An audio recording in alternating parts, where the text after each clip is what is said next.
సభకు నమస్కారం. సునీత గారు చాలా బాగా చెప్పారు నా గురించి. నేను రాజాగారు నన్ను అడిగారు, నీ గురించి ఉన్న వివరాలు పంపించమంటే పంపించాను రాజుగారికి. రాజుగారికి పంపించిన వివరాలు చాలా పొడి పొడిగా ఉన్నాయి, కానీ మీరు దాంట్లో చాలా వరకు కొంచెం ఆ ముడి సరుకును తీసుకుని చాలా కవితాత్మకంగా అల్లారు. మనస్ఫూర్తిగా మీకు ధన్యవాదాలు. దురదృష్టం ఏంటంటే మీరు చెప్పినంతసేపు కూడా నేను మాట్లాడలేకపోవచ్చు. నా గురించి పరిచయం చేసినంతసేపు నేను మాట్లాడలేకపోవచ్చు. ఎందుకంటే గురుగారి గురించి, గురుగారి గొప్పతనం గురించి అందరికంటే తక్కువ తెలిసింది నా ఒక్కడికి. ఇక్కడ మీ అందరికీ ఎక్కువ తెలుసు ఆయన గురించి. కాకపోతే 22 ఏళ్ల క్రితం నేను జూబ్లీ హిల్స్లో ఉన్నప్పుడు అక్కడ వెంకటగిరిలో గురుగారి ఆశ్రమం ఉండేది. అక్కడికి వెళ్ళి ఆయన అప్పుడు ఉన్నారు. కొన్ని పుస్తకాలు కొని తెచ్చుకున్నా. దాంట్లో వేదాలలో సైన్స్ అనే ఒక పుస్తకం కూడా ఉంది. దాన్ని అప్పుడు చదివాను. అలా పైపైన చదువుతున్నప్పుడు నాకు మొట్టమొదటిసారి గురువుగారి అక్షర స్పర్శ అప్పుడు లభించింది. ఆ అక్షర స్పర్శ లభించింది, నన్ను దీవించింది, నన్ను నడిపించిందని నేను భావిస్తున్నాను. అలా ఇన్నేళ్ళు సాధన చేస్తూ ఈ ఆశ్రమంలోకి అడుగుపెట్టే ఆ భాగ్యం నాకు ఈరోజు లభించింది. దానికి మనస్ఫూర్తిగా గురువుగారి శిష్యులైన మరుదూర్ రాజా గారికి, ఆ దంపతులకి మనస్ఫూర్తిగా ప్రణమిల్లుతున్నాను. అక్కడ చూశాను 150 పుస్తకాలు ఉన్నాయి. అసలు ఊహించగలమా? కేవలం కల్పితాలు కాకుండా, ఊహాజనితాలు కాకుండా, వాస్తవాన్ని శాస్త్రీయ దృక్కోణంలో ఒక వ్యక్తి జీవితకాలంలో 150 పుస్తకాలు రాశారంటే నమ్మగలమా? కానీ నమ్మాలి. నేను నా గురించి ఒక 200 పాటలతో ఒక పుస్తకం రాబోతుంది. చంద్రగీతాల చందన చర్చ అని చెప్పి 200 పాటలే ఉంటాయి అందులో. రాస్తూనే ఉన్నాం 6 ఏళ్ళు అయింది, ఇంకా పూర్తవలా. ఒక్క పుస్తకం పూర్తవడానికి 6 ఏళ్ళు పట్టింది. ఆయన జీవితకాలంలో 150 పైగా పుస్తకాలు పలు అంశాల మీద, పలు కోణాల్లో, పలు పార్శ్వాల్లో రాశారంటే ఆ అపార జ్ఞాన సంపన్నుడికి మనం పాదాభివందనం చేయడం తప్ప మనం ఇంకేం చెప్పగలం. రాజాగారు వచ్చి మిత్రులతో వచ్చి నాకు పుస్తకాలు ఇచ్చారు. గురువుగారి గురించి నాకు పెద్దగా ఎక్కువగా తెలియదంటే ఈ పుస్తకాలు చదవండి అన్నారు. దాదాపు ఒక 10 పుస్తకాలు ఇచ్చారు. ఒక 3 రోజుల క్రితం వచ్చారు. అది చదవాలంటేనే ఒక నెల పడుతుంది. అందులో మరి ఏ పుస్తకం చదవాలి అంటే ఏం లేదు, నిత్య జీవితంలో యోగ సాధన ఇది చదవమని అన్నారు. సరే చదివాను. చాలా మంచి అంశాలు. నేను చదవడం అంటే గబగబ చదివాను.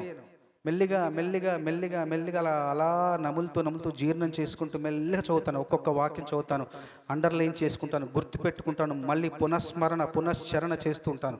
అంత నెమ్మదిగా పూర్తిగా ఆ సారాంశాన్ని అంతా వంట పట్టించుకునేలా చదువుతాను. నాకు ఈ 2 రోజులు పట్టింది ఆ పుస్తకం చదవడానికి. నిన్న ఈరోజు దాదాపు. దాంట్లో కొన్ని అంశాలు నన్ను బాగా ఆకట్టుకున్న అంశాలు ఏంటంటే, యోగ సాధన 2 రకాలని చెప్పారు. ఒకటి శారీరక సాధన, 2 మానసిక సాధన. శారీరక సాధన అంటే చెడు అలవాట్లు, వ్యసనాలు, బలహీనతలు, చెడు పద్ధతుల్ని మనం వదిలించుకోవడం, త్యజించడం. అసలైంది మానసిక సాధన.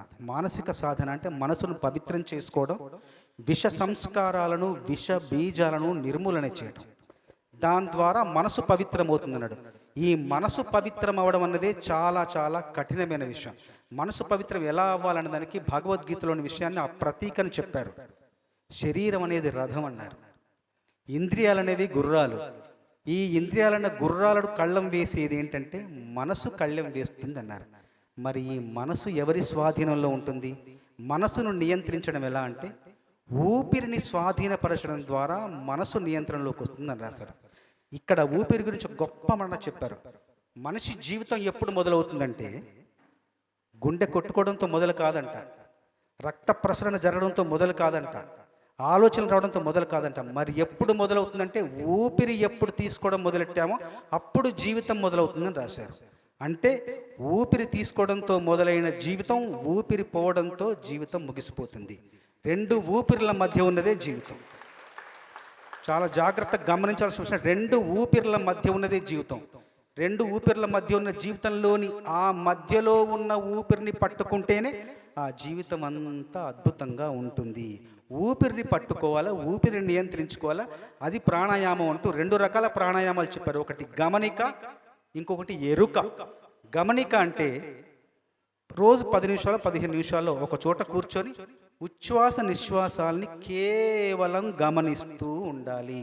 ఇంకేం పని పెట్టుకోకూడదు, కేవలం గమనించాలి. ఎరుక గురించి ఏం చెప్పారంటే, ఎరుక అంటే మనం ఏ పని చేస్తూ ఉన్నా ఒక శబ్దాన్ని వింటున్నప్పుడు వినడమే కాకుండా ఎలా వింటున్నామన్న విషయాన్ని కూడా గుర్తుపెట్టుకోవాలి. ఒక వస్తువును చూస్తున్నప్పుడు చూస్తూ ఆ వస్తువులాగా మనం దానిలాగా మారడం కాకుండా వస్తువును చూస్తున్నామన్న విషయాన్ని జ్ఞప్తిలో ఉంచుకోవడం. దాని ద్వారా లాభం ఏంటంటే, మనం చూస్తున్న వస్తువు కాము, వింటున్న శబ్దము కాము. శబ్దం వేరు, మనం వేరు, వస్తువు వేరు, మనం వేరు అవుతాం. అంటే ఏ అనుభూతికైనా మనం కొంచెం దూరంగా ఉంటాం, ఎడముంటుంది. దీనివల్ల గొప్ప ఫలితం ఉంది జీవితంలో. కష్ట సుఖాలు కావచ్చు, జయాపజయాలు కావచ్చు, ఉచ్చనీచాలు కావచ్చు, రాగద్వేషాలు కావచ్చు, అన్నిటినీ మనం దూరం నుండి ఒక సాక్షిభూతంగా చూడటం వల్ల మనం ఆ జయం మనది కాదు, ఆ అపజయం మనది కాదు, ఆ కష్టం మనది కాదు, ఆ సుఖం మనది కాదు, ఆ బాధ మనది కాదు, ఆ ఆనందం మనది కాదు. దూరంగా ఉండడం వల్ల అన్నీ మన నియంత్రణలోకి వస్తాయి అని చెప్పారు. ఇది రాజయోగం అంట. మనల్ని మనం మార్చుకోకుండా మనం ఎలా ఉన్నామో అలాగే ఉంటూ మన మనసు మీద మన నియంత్రణ సాధించడాన్ని రాజయోగం. గృహస్థులందరూ ఇది పాటించవచ్చు, ఇది సాధించవచ్చు అని రాస్తారు. చాలా చాలా నచ్చిన అంశం. ఇంకొకటి, ఈ ఎరుక గమనికలో మన లోపల ఒక భగవంతుడు ఉన్నాడు. మనం ఆ కష్టానికి కానీ సుఖానికి కానీ అంటకుండా వాటిలాగా మనం మారకుండా ఉన్నప్పుడు మనలోని భగవంతుని మనం కోల్పోకుండా మనం కాపాడుకుంటాము. మనం ఎప్పుడైతే ఆ కష్టంగా, ఎప్పుడైతే ఆ సుఖంగా, ఎప్పుడైతే ఆ జయంగా మారుతామో మనలోని భగవంతుడు మాయమైపోతాడు. ఆ భగవంతుని మనం కాపాడుకోవాలి, కోల్పోకుండా ఉండాలంటే మనం దూరం నుండి అన్నింటినీ గమనిస్తూ పరిశీలిస్తూ ఉండాలి అన్నారు. ఒక చిన్న విషయం చెప్తాను. ఈ చరాచర సృష్టినంతా మొత్తం సృష్టి చేసిన తర్వాత భగవంతుడికి కాస్త విశ్రాంతి తీసుకోవాలనిపించిందంట. కొద్దిగా ఎక్కడో సరదా కూర్చుందాం, కాసేపు చాలా కష్టపడారు, ఎక్కడో కూర్చుందాం అనుకున్నారు. ఎక్కడికి వెళ్ళి విశ్రాంతి తీసుకోవాలి అని చూశాడు. అంతరిక్షంలోకి వెళ్ళి విశ్రాంతి తీసుకుందాం అనుకున్నారు. చూసి మళ్ళీ భవిష్యత్ చూసుకున్నాడు. అంతరిక్షం మనకు సురక్షితమైన ప్రదేశమేనా, మనం బాగానే ఉంటామా, అక్కడ ఎవరైనా వస్తారా, ఈ మనుషులు వస్తారా అని చూస్తే అంతరిక్షంలోకి చూసుకుంటే కొన్నాళ్ళు చూసిన తర్వాత, ఆ దివ్యదృష్టితో చూసిన తర్వాత అంతరిక్షంలోకి యూరీ గగారిన్ వస్తున్నాడు. అమ్మో మళ్ళీ వాడు వస్తాడంటే మళ్ళీ మనల్ని కనిపెట్టేస్తాడు, మళ్ళీ ఇదే మనకు ప్రశాంతత ఉండదు. మరి ఏం చేద్దాం, చంద్రుడి మీదకి వెళ్దాం, చూద్దాం. చంద్రుడి సురక్షిత ప్రదేశం చూసుకుంటే చంద్రుడి మీద ఆమ్స్ట్రాంగ్ రాబోతున్నాడు. ఇది కూడా సురక్షిత ప్రదేశం కాదు. సరే అని చెప్పేసి ఏంటి ఎవరెస్ట్ ఎక్కుదామా అంటే ఎవరెస్ట్ ఎక్కుదామంటే మళ్ళీ టెన్సింగ్ నార్కే వస్తున్నాడు. చూశాడు దివ్య దృష్టితో, లేదు. అమెరికా ఉత్తర అమెరికా వెళ్దామంటే ఉత్తర అమెరికాలో ఎవరు, కొలంబస్ వస్తున్నాడు. మరి ఎక్కడి సురక్షిత స్థానము ప్రదేశము, ఎక్కడికి మనుషులు చేరరు, ఎక్కడి మనుషులు తొంగి చూడరు అంటే ఆలోచించి, మనుషుల మనసే మనకు సురక్షితమైన ప్రదేశం. అక్కడికి మనిషి రాడు, మనిషి చూడడు, మనిషి తనను తాను తరచి చూసుకోడు. కాబట్టి అదే మంచి ప్రదేశం అని చెప్పేసి భగవంతుడు మనుషుల హృదయాల్లో, మనుషుల అంతరంగంలో వచ్చి స్థిరపడ్డాడు. కాబట్టి మనం ఆ అంతరంగంలో ఉన్న, హృదయాల్లో ఉన్న భగవంతుని కాపాడుకోవాలంటే దూరం నుండి ప్రతిదాన్ని అనుభూతిస్తుండాలి. మనం ఆ అనుభూతిగా మనం మారకూడదు. ఇది గమనిక, ఎరకతో శ్వాస మీద నియంత్రణ సాధించి మనసుల్ని పవిత్రం చేసుకొని మన జీవితాన్ని సుఖప్రదం చేసుకోవాలని గురువుగారు రాసిన ఆ పుస్తకంలోని సారాంశం నాకు అర్థమైంది. 122 పేజీలు ఉంది అది. నేను మొత్తం చదివిన తర్వాత 4 పేజీలుగా రాసుకున్నాను. ఇప్పుడు 4 పేజీలను మరింత క్లుప్తంగా, మరింత సంక్షిప్తంగా ఒక పాట రూపంలో రాశాను.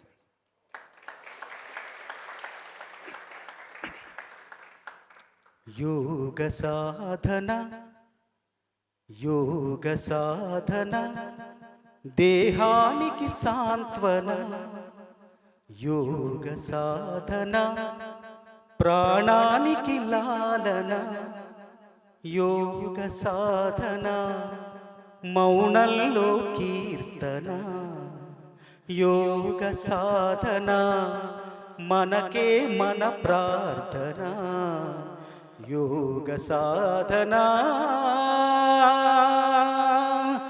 వేదవ్యాసుని దీవెన, యోగ సాధన, దేహానికి సాంత్వన, యోగ సాధన, ప్రాణాలకి లాలన యోగ సాధన, మౌనంలో కీర్తన, యోగ సాధన, మనకే మన ప్రార్థన, యోగ సాధన. వేదవ్యాసుని దీవెన. శరీరం అనేది రథము, ఇంద్రియాలు అనేవి అశ్వాలు, మనస్సు అనేది కళ్ళెం, ఆ మనసుకు కళ్ళెం శ్వాస. శరీరం అనేది రథము, ఇంద్రియాలు అనేవి అశ్వాలు, మనస్సు అనేది కళ్ళెం, ఆ మనసుకు కళ్ళెం శ్వాస. శ్వాసే జీవన భాష, శ్వాసే భవిత భరోసా, శ్వాసే దేవుని శేష, శ్వాసే ప్రశాంత చిత్త కవితకు కుదిరే చక్కని ప్రాస. యోగ సాధన దేహానికి సాంత్వన, యోగ సాధన ప్రాణాలకి లాలన. ఊపిరినే గమనించు, నీ ఉనికిని పరిశీలించు. ఊపిరినే గమనించు, నీ ఉనికిని పరిశీలించు. ప్రతి విషయం పరికించు, పరిధి దాటక అనుభూతించు. దూరాన్నుండే సుఖ దుఃఖాలను గమనించాలి నయనం. దూరాన్నుండే సుఖ దుఃఖాలను గమనించాలి నయనం. ఏ సుఖ దుఃఖం నిన్నే అంటని స్థానానికి నీ పయనం. వ్యాసుడు చెప్పెను భాగవతం, వ్యాసుడు చెప్పెను భాగవతం. వేద వ్యాసుడి మాటలు వింటే బాగవుతా.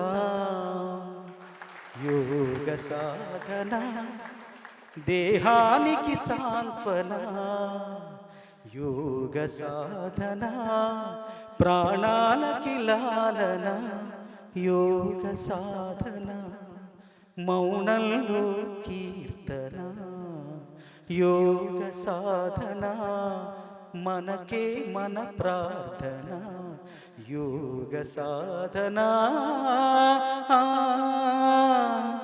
వేదవ్యాసుని దీవెన.